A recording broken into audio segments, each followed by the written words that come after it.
As pagyamanan launay, tama kita, medyo mayat samat. Thank you, kadagiti nagisagsagana, iti ado nga saksakripisyo na nga barangay officials, iti employees, ket makita iti nagbanagan, dagiti ado nga banbanog na. Anong sabi dito yung pakita yung ating bigan na tablet laptop? TV, tablet, laptop, para kadagiti barangay officials kada SK, adaw sa renda nga ag-session. Teko na, piili nga pinili na pagasatan nga number 1, iti local legislative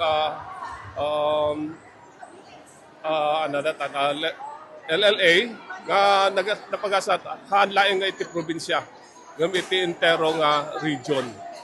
So napanunutan mi nga dapat na nga dagiti met barangay officials, barangay council masapol nga nalaing damat nga session. So nga ini kami da kadagita nga masapsapol da. Kaunaan nga nagpasilaw iti Christmas pinami. When isunsat kang kanayon nga magkikita tayo nga naiyatras lang abinta daytoy tinawan-tawan every 8 of November iso ti na isasarita iti ordinansa nga iti tinawan-tawan November 8 iso iti panang pasilaw mi iti Christmas tree akas may nga panang padayaw kadagiti agserserbi iti ili tayo akas keday di Diyos ti alwad ng former mayor sa aming pagdilaw.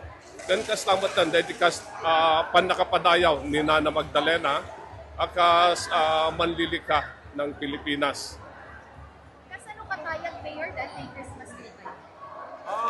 Sa anak nga bariro, ako bombo, 15 meters. Ito Mayor, lastly, mensahe yo kada tipay laang nga may Christmas kada giti kakailihan.